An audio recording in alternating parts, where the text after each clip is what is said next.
we're working on the report now, so the sooner we get input, the better. But we didn't actually come up with a deadline, to tell you the truth. So I think sooner is better than later, though. Thanks for that question. It doesn't look like. Wait one more minute. Doesn't look like I'm seeing any more images pop up.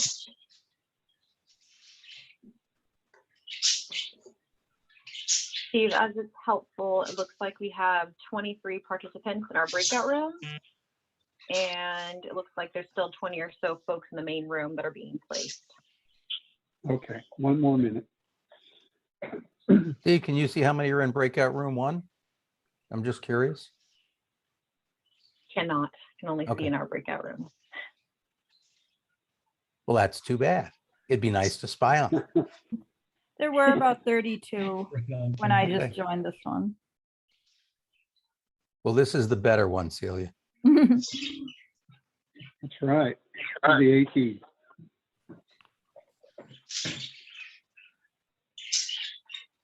Okay, well, let's get started.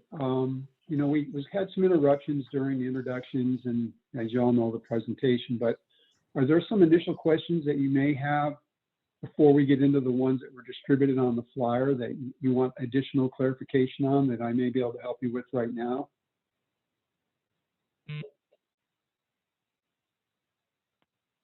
Don't hesitate. Yeah, Dave. Yeah, I have a question as to whether the structure of the final report has been established in terms of how they're going to break down the issues, and especially the focus areas. For example, my participation in the regional stakeholder meeting was to represent birds and marine mammals, turtles, that kind of thing, the mega wildlife, if you will. Will that be a section? Do you have any idea on how the report is going to be structured? Yes, I do. We have an outline that we'd like to make available to the public, and that will come out soon, but we'll definitely, under ecological communities and under species, it's going to be broke out from species, communities, and so on. So we are in the works of getting the outline, though, made available for the public. That'll be posted to our website that we've been kind of posting every once in a while during this communication. And we'll probably do a blog announcement that in the future too, to make sure everyone's on the same sheet of music. It looks like we have a few more people join. We're just looking to see if there was any questions that people may have about the previous information before we jump into the focus questions. I have a question. Yeah. What is Carlton Bonham's take on not the 2015 oil spill, but the most recent oil spill that's affecting not the Gaviota coast, but the Bolsa Chica area?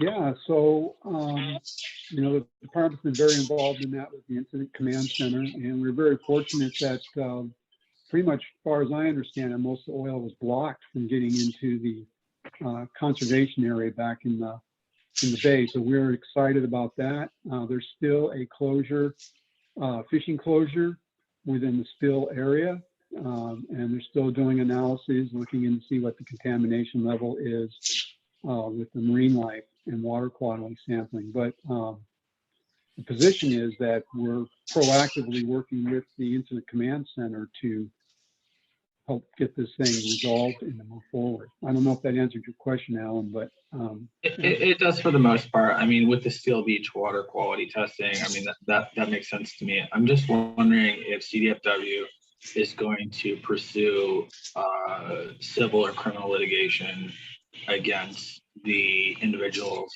that are eventually held responsible for, you know, essentially dumping black tar, not from natural oil seeps, but from an actual offshore drilling.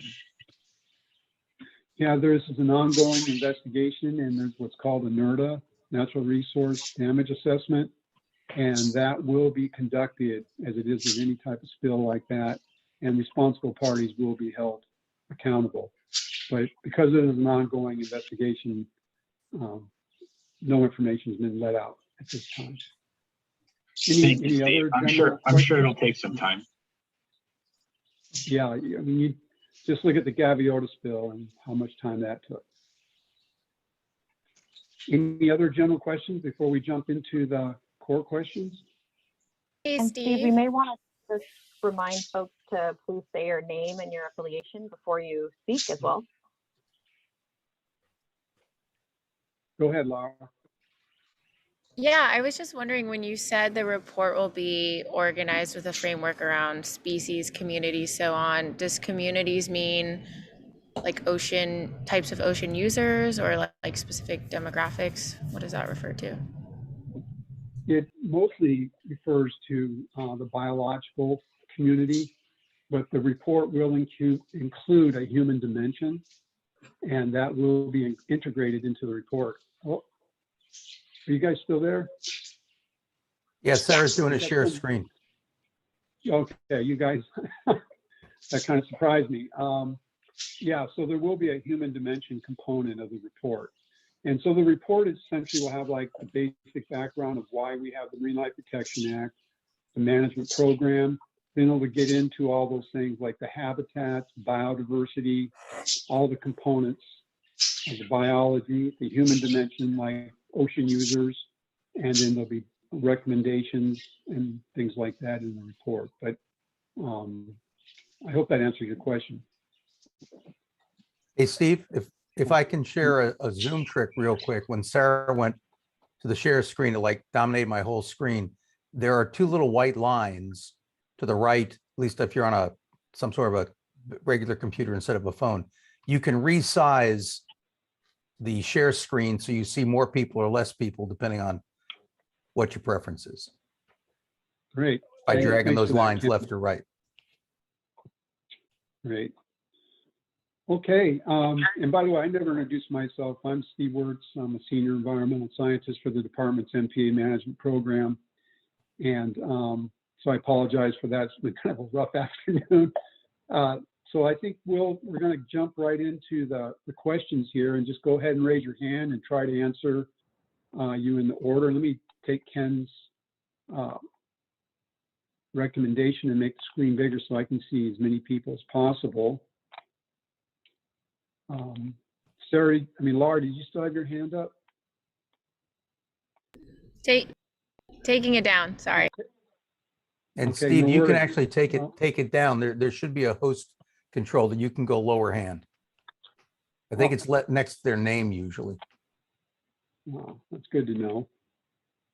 So the first question is, what are your highest priorities, topics, and issues and sources of information that you would like to consider in the Decadal Management Review? Thoughts on that? Don't? Yeah. Let it all flow out, because we're just a small group, and the more information we receive, the better off we'll be in getting this report completed and making it effective. Yeah, Ray, and then we'll go to Pamela, and then Nancy Caruso.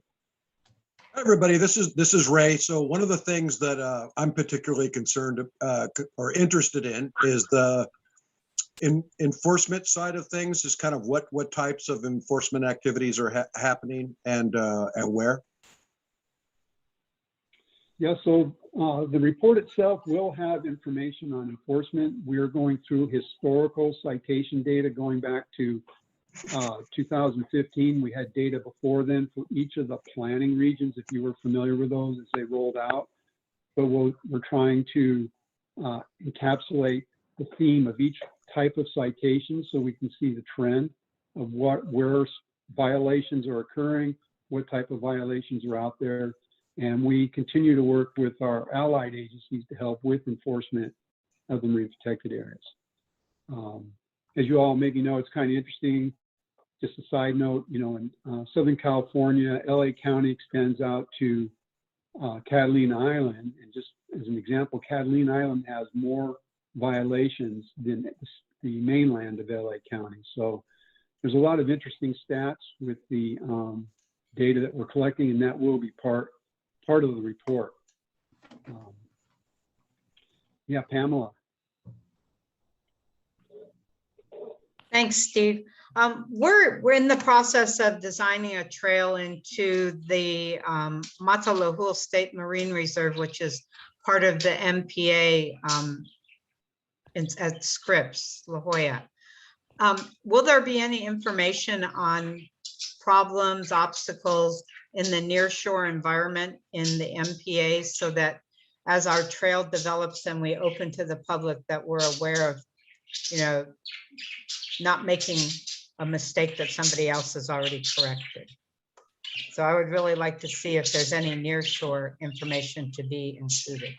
Thanks.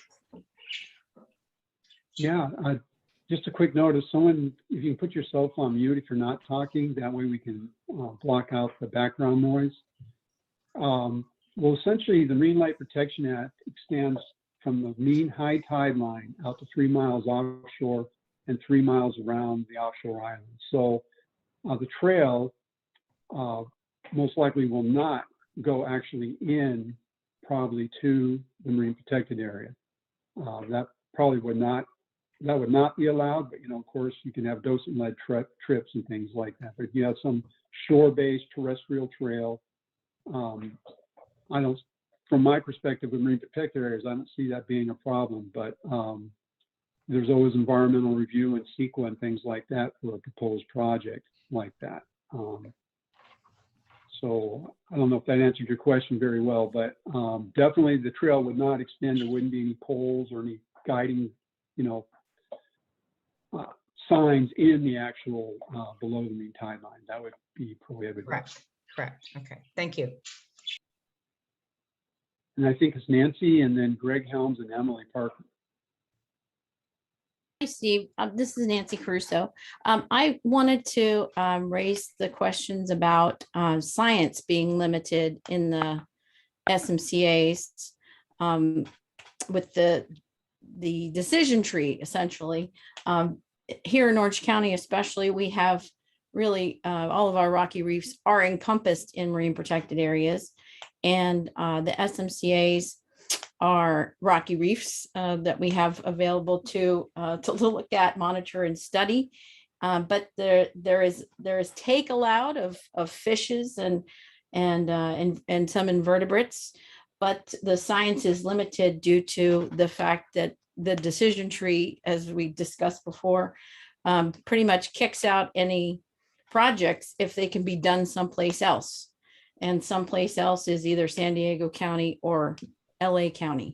So I have some issues with that logic that I'd like to have addressed or talked about to allow for a little bit more science in the SMCAs.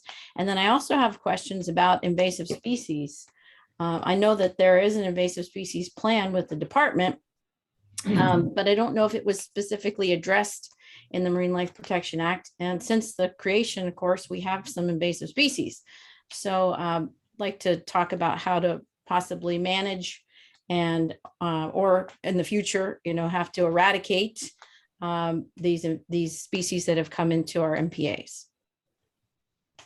Yeah, thanks, Nancy. So you are advocating for those types of questions to be in the Decadal Management Review, or is this just something you have just a general question about per se? No, I'd like to have them addressed in the report. Yeah, the management review. Okay, great. Well, we've got that captured. And what she's referencing is research and educational activities required to get what's called a scientific collecting permit to go into the MPAs. And there's standard definitions for a state marine reserve, state marine conservation area, state park, state marine recreational management area, and state park. And when the legislature passed that Marine Life, well, not the Marine Life Protection Act, but the Public Resources Code, where they established these definitions that we use for management, it did not include monitoring or restoration for a state marine conservation area. So recently there was, the governor signed into law to allow restoration and monitoring in state marine conservation areas. So the definition aligns with a reserve, except that, reserves prohibit all take. And so we have a decision tree to help us decide how much take can occur inside a marine protected area. And where Nancy was going with her question is, because there's baseline monitoring going on right now and long-term monitoring, the Ocean Protection Council came up with a policy of not allowing any manipulation in the marine protected areas, because that would foul up the long-term monitoring as you want to compare it to the baseline, which was talked about earlier. And as we move forward in time after the review, there's supposed to be a document that describes, provides more guidance for restoration and various types of research in marine protected areas. And one of the other things is, if a study can be done outside of the lake reserve, where no take is allowed, we're telling people to do it there rather than inside the reserve.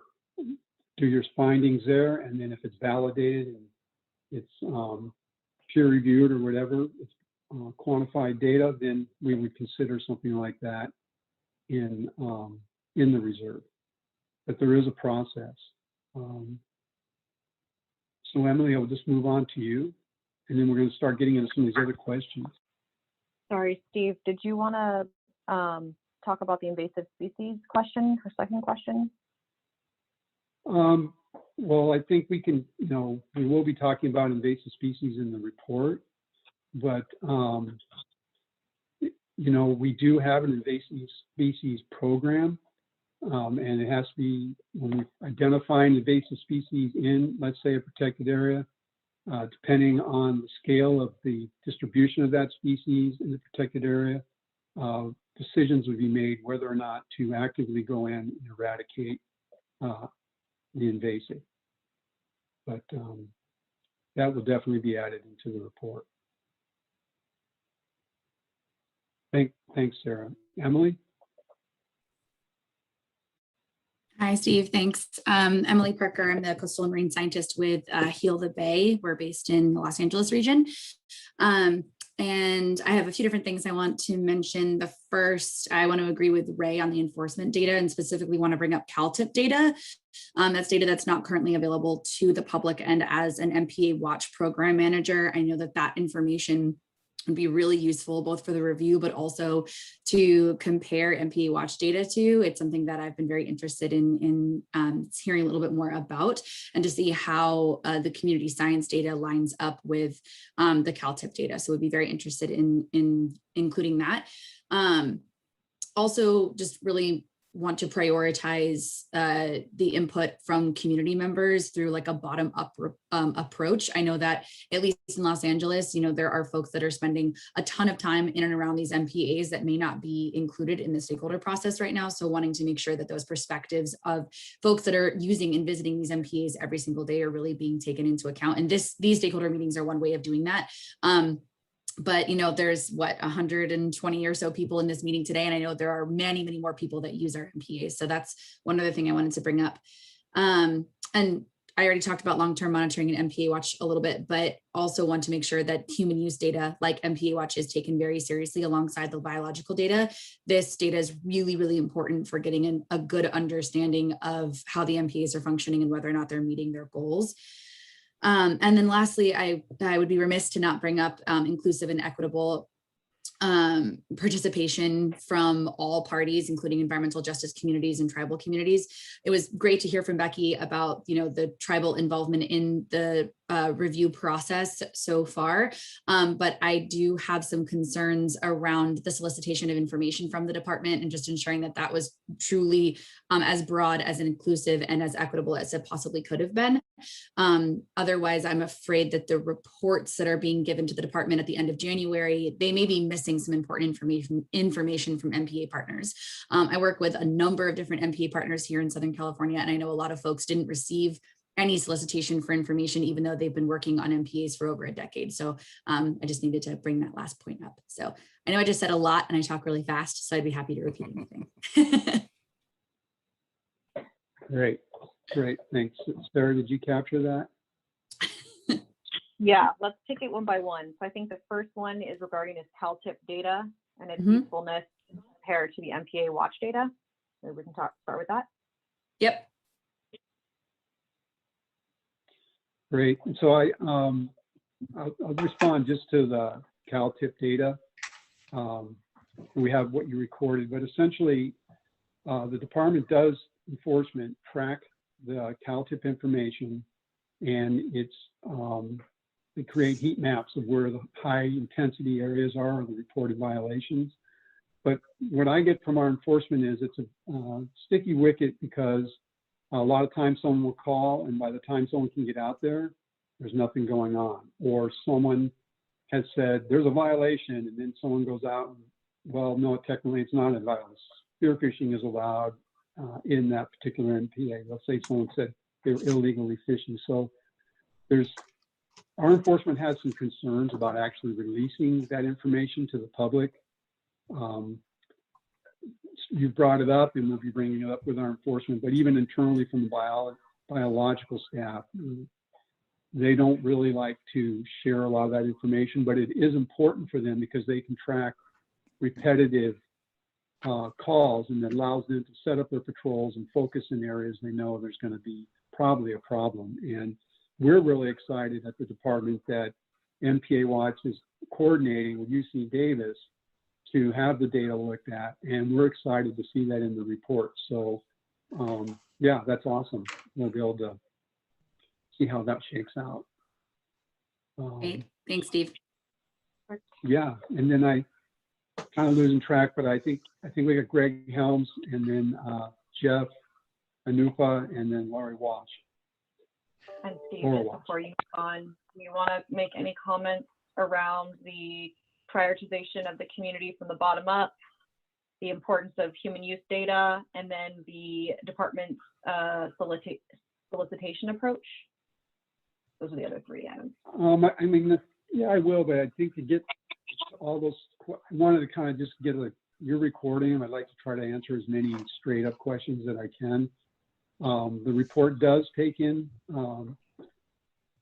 human use information. It's one thing. We had worked with a science advisory team from the Ocean Protection Council, and one of the areas that is lacking in some of the efforts with MPA management is the human dimension. And, you know, in the last 2 or 3 years, that's become a hot topic in the scientific peer review journals. So we're in the process of, through this whole effort right now through the Decadal Review, is to get a peer review science team to recommend the type of information we should be collecting to collect that human use data. It's something, you know, the Marine Life Protection Act, when you follow the law itself, does not really capture that type of information, but it is something that's very important. And that is an aspect of our report. And, you know, the whole planning process for the network really was a bottom up, top down, where if you didn't know, the regional stakeholders, people within the communities along the coast actually designed the network based on science guidance they got from a science team. And that was eventually adopted by the Fish and Game Commission. And so we plan, that model is very important to us to carry forward through time. And that's why we have the community collaboratives. That's kind of a stakeholder-based opportunity for our many, some people don't like the term, but ocean users, ocean community, to get their voice heard. And so I'm really losing it now, but go to Greg Helms. All right, thanks a lot, Steve. And yeah, I'd first like to say it's really awesome to see so many of my old, not so old friends from the South Coast process, Dave, Ray, Ken, Zach, and a bunch of new friends as well. And by the way, my laptop screen is out. So if I want to look at you guys, and I do, it looks like I'm looking somewhere else. And if I want you to feel like I'm involved, then I have to stare at a blank screen. So that's weird. So I'm just going to do the former. So thanks for this opportunity. Somewhere there's a question about the data sets that I think are most important, or the goals that I think are most important. I think they're linked. I would like to urge the process, the Decadal Management Review process, to recall and to have, you know, some discipline in focusing on the overall or overarching goal here as an ecosystem, biodiversity, conservation goal set. Those aren't the only goals, but those are the driving force. And to my way of thinking, the most valuable data sets, the most appropriate indicators there are direct observations of abundance, of size, of diversity of organisms in the MPAs as compared to outside the MPAs. And that's the cornerstone. I know there were a lot of ancillary goals. There were a lot of aspirational goals that got kicked around. I don't think those got so much included as formally, but they'll be out there. And I worry a little bit about the movement, the potential movement of the goalposts and so on. You know, I'm very froggy or what's the word, confident about MPA's role in providing many of those ancillary goals, but there are timescales involved here that we probably haven't met yet. There's also measurability concerns. Can we measure it? So two things. One is focus on the core goals and look at the formal and citizen science that we've arrayed at counting up metrics towards those in terms of size, diversity, and abundance of critters. And also, I would just note that not being able to measure something or not being able to measure something yet is not a failed goal. It's a we're still, the jury's still out kind of grade there. And I suspect there'll be stakeholders making the opposite argument. And I just thought I'd get in the door and argue that, you know, my perspective will be different on that. A couple of, yeah, sure. I was just going to say, Greg, that the whole review is revolving around the 6 goals of the Marine Life Protection Act and those components. All the science questions that have been developed were designed to be able to answer those questions, because the act itself is pretty vague.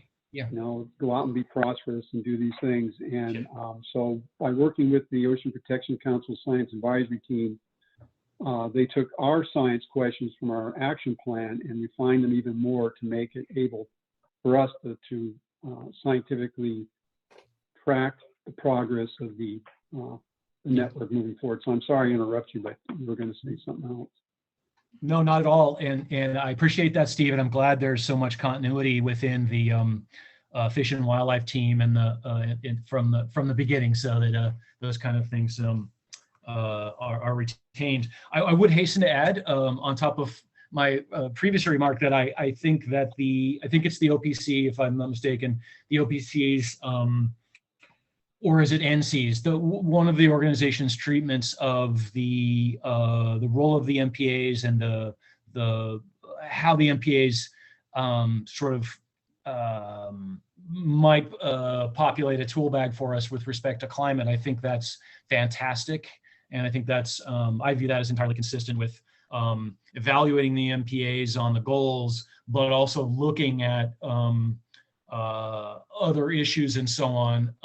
But yeah, I wouldn't want us to hang the evaluation of the MPAs on a goal we didn't have, but certainly exploring the utility of MPAs in other urgent issues affecting the ocean is great. On enforcement, I had a couple of remarks or thoughts. Yeah, first of all, I think the evaluation is an ideal time to reflect on enforcement and start to consider, you know, what are maybe 1 or 2 or 3 of the highest value, biggest bang for buck enhancements we can do for better enforcement. Is it technology? Is it more vessels or cameras or you know, boots on the ground or other techniques? I think that's really a valuable time to reflect on that, not so much as an evaluation of the performance of the MPAs, but as a looking ahead kind of perspective, because I know it's been uneven and we should expect uneven or that enforcement and other management aspects could always be improved. The second thing is I'm wondering if there's a way, I'm hopeful that the team will be able to potentially cast some reflections on the expectations on the performance of the MPAs relative to the presence or the strength of enforcement over the network, right? I think it's fair to say there are some offshore MPAs, or there are some remote MPAs, or MPAs with other characteristics that have resulted in, I won't say suboptimal enforcement, but I'll say differential enforcement from the highly, most heavily saturated with enforcement areas. And so that would be a consideration, I think, in terms of how MPAs perform relative to expectations, right? And also, Greg, the second question, yeah. I was going to say, kind of Mike Stefanik, the assistant chief for the Marine Regions, on the call, and he may be able to answer some of those questions for you. Yeah. Sure. Hi, Mike. Mike? There we go. Hey, good afternoon, everybody. Mike Stefanik, Assistant Chief Law Enforcement Division. There's a couple things I'd like to unpack here, but in the interest of time, it's better to just get your comments and then we can respond to them. And all good inputs from everybody. I don't know, Sarah, if you can go back up to the one on CalTIP. I have a brief statement on that. Thank you. Emily, heard you loud and clear on that. I will say that, yeah, CDFW does track, the Law Enforcement Division does track CalTIP data. That's a part of a secret witness program. That's why you might see some historical reluctance for us to share data. We have some guidelines and legal aspects as to what we can share there because it is a secret witness program in order to keep it that way. But we are certainly going to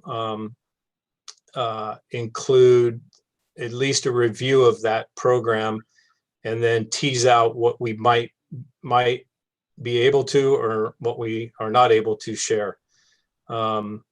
I think rather than commenting on some of the difficulties we have with the CalTIP program, like when we focus, or we would like people to focus on CalTIP because that's the quickest way to get the information to the field should we have an officer available to respond. But yes, that's a great point and it will be included in our review. So thanks for the input on that. And then Greg, down to your comment on, I'll wait for Sarah to catch up.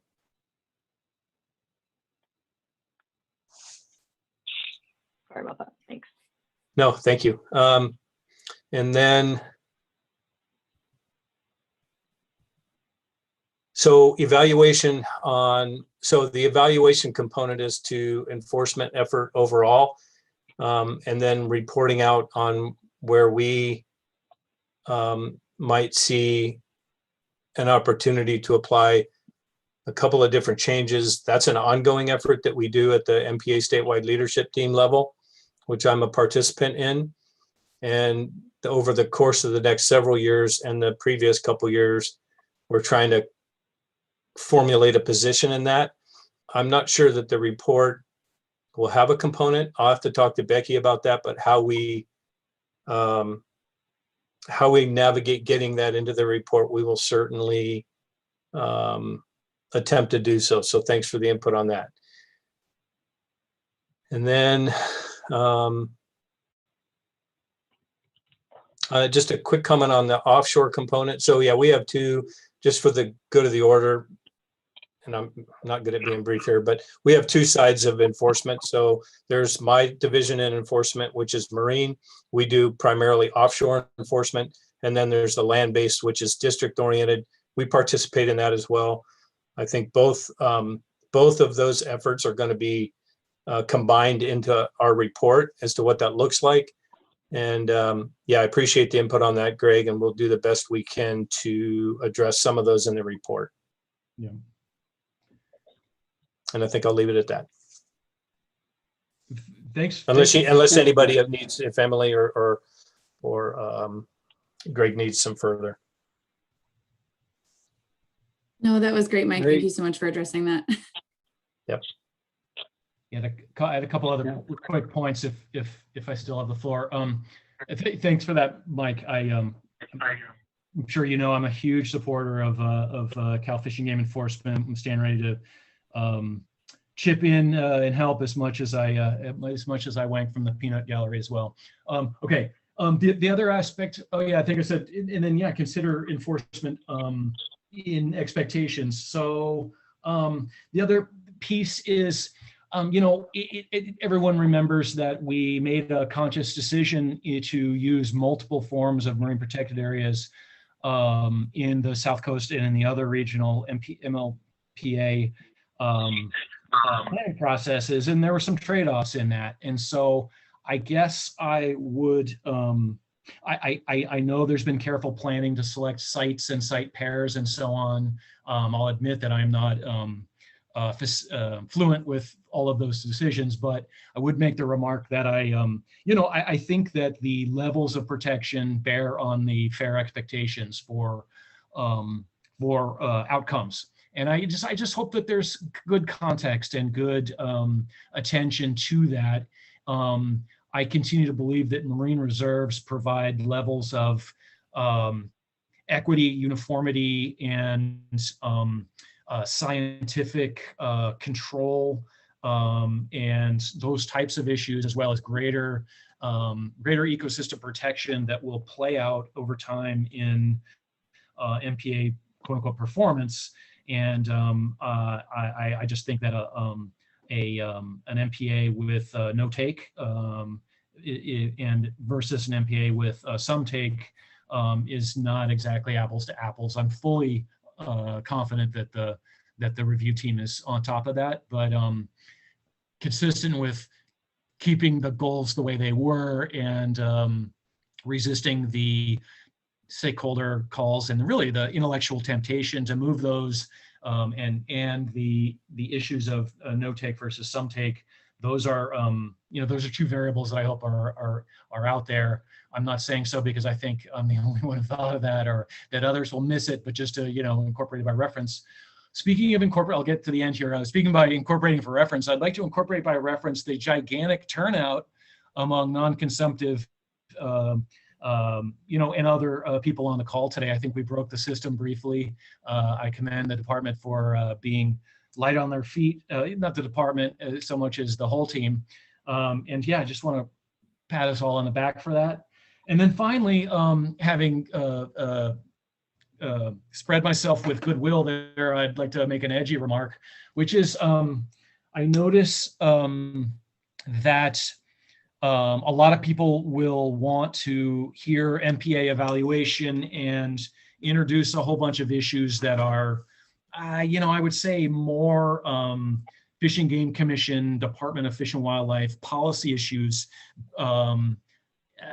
that aren't really about the evaluation. And these might have to do with the appropriateness of various projects under scientific collecting permits, or what I see, my opinion, editorial trigger alert.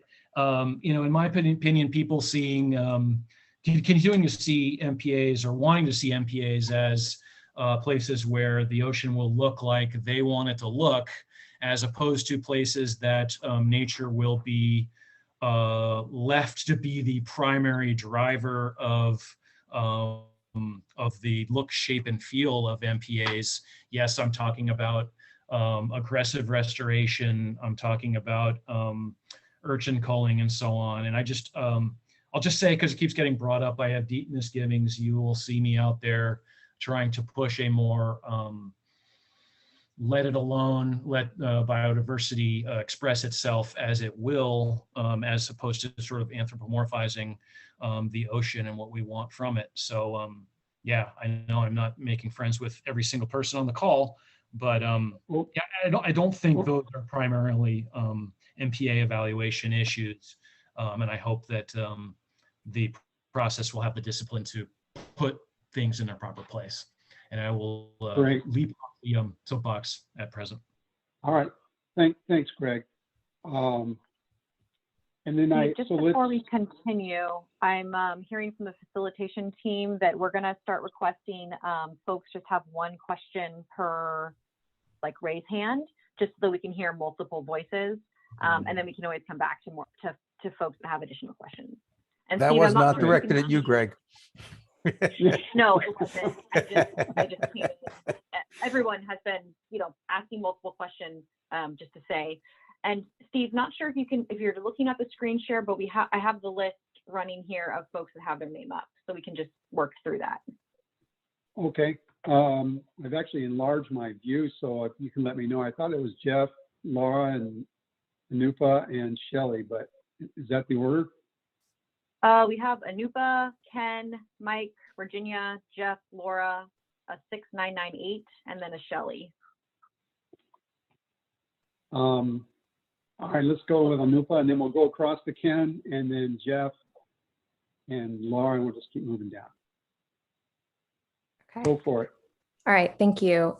So I guess my sort of top priority is around the ocean user piece. Though there is a great showing here, I don't think that this necessarily represents the true demographics of everyone that uses the ocean. And the same can be said for both of the consumptive user meetings. So I hope that that's taken into consideration, and an update of the California Coastal Use Survey, I think, could be really helpful in informing how the ocean is used and the economic value that those kinds of activities bring, in addition to the standard sort of fisheries economic value that's often accounted for. Beyond that, and kind of leaning into that demographic information, as we're talking about enforcement, I think it might also be important to look at demographic information in your enforcement data and make sure that those kinds of citations are being handled equitably, and if there is additional training that might need to be done within the enforcement officer team as we move forward. And then from a science perspective, I know that this process is being held separate than the 30 by 30 process, but we are going to need some kind of standard definitions and guidelines for the benefits of certain levels of protection. So I would encourage referencing the MPA guide or some other similar strong science-based framework so that we can kind of align on what those levels of protection are and the biodiversity and ecosystem benefits that arise from them. Great. Great. Thank you for that comment or comments. Ken? I'll actually start with the ID thing that we're supposed to do. I'm Ken Curtis. I'm a scuba instructor. I own Reef Seekers Dive Company in Beverly Hills. And as you see on my name thing, I'm a member of our Decadal Review Steering Committee, where our purpose is sort of to do outreach, make sure everybody knows about this, which is sort of my theme. And by the way, just as a side note, I want to commend Sarah for doing such a great job of typing and transcribing. If I was doing it, would be like Greg said something, Anupa had a comment, Steve nodded. So Sarah, you're doing a great job. Thanks. But I want to just give an admonition. It's very easy in all of this to get wonky and really get down into the minutia, and we know certain terms, and you really start drilling down. And I think when we do that, we tend to lose the general public, where the comment was just made about, I think Greg made about what a great turnout. Well, I can tell you, I've got, again, one of our jobs in the steering committee is outreach. I've got 405 people who should have been at this meeting, just from a diving standpoint. These are dive shops, dive clubs, at some individual divers. And, we ended up with a little over 100 people from everybody. So I think anytime, not that we want to dumb things down, but anytime we can find ways, whether that's in the report or in anything we're saying here, to sort of simplify things so somebody who doesn't have a vast awareness of all the components of the MPA doesn't go, oh God, it's another 150-page report. I don't have time for that. And that's how we're going to get the involvement that I think everybody sort of is talking about, as Anupa just mentioned, that people who are using the ocean but may not be represented here or aware even of the process. It's easy to drive them away with our vast knowledge, and it's hard to keep the balance between the two, but it is something hopefully we can strive for. That's it. That's great, Ken. And I wanted to say that, I have people have commented, oh, we don't see as many people as we thought, but there was a lot of effort to create a steering committee, which Ken mentions he's part of, and there's representatives from the commercial industry, recreational anglers, the NGO groups and things like that, tribal representation, and try to be as inclusive as possible. And obviously, no matter how much effort we put into it, not everyone can participate for various reasons. And so trying to do our best, and recommendations for trying to enhance that, we're always open for that. And one other thing that didn't come out in the beginning of the call is, you know, we have closed captions for the previous meetings if you wanted to hear some of the discussion.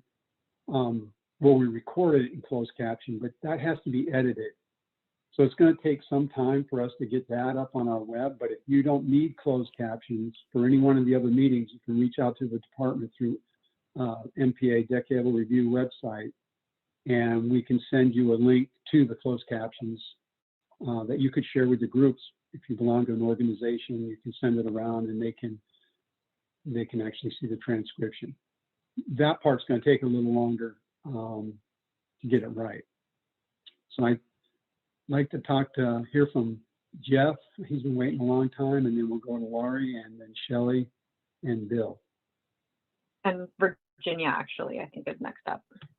Okay. Oh, okay. Steve.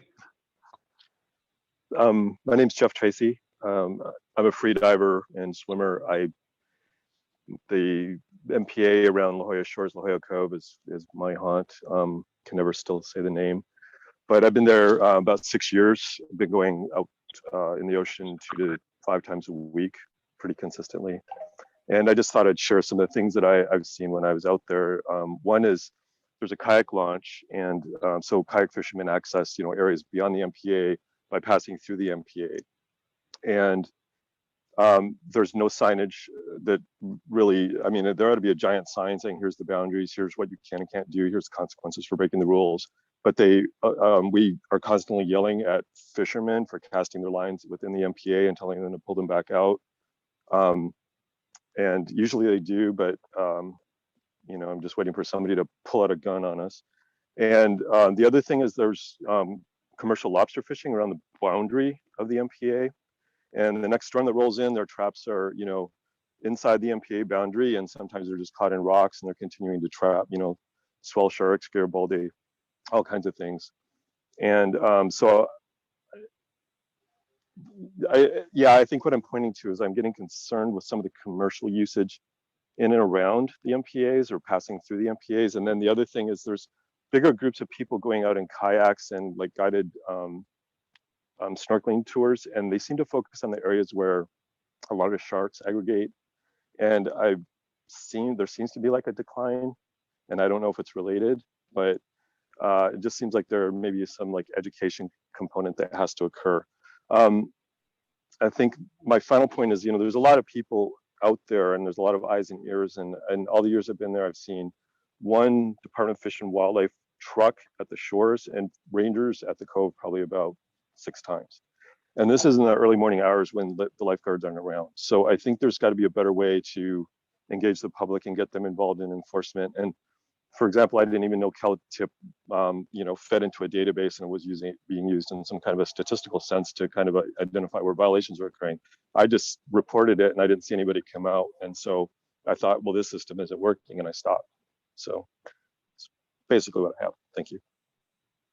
Yeah, well, that's the thing. You never know if they're out there watching to begin with, if they're trying to catch somebody doing something.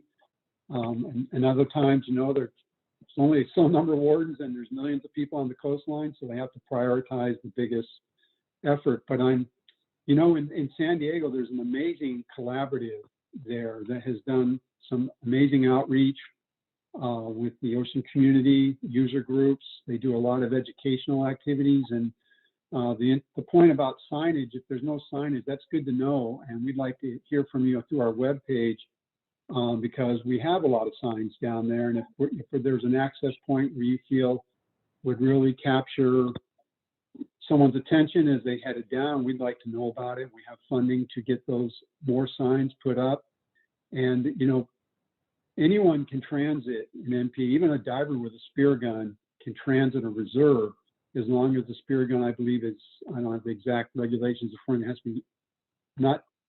to be disconnected from the bands, or the spear must be enabled, but they can, as long as they stay at the surface, they can transit a marine protected area.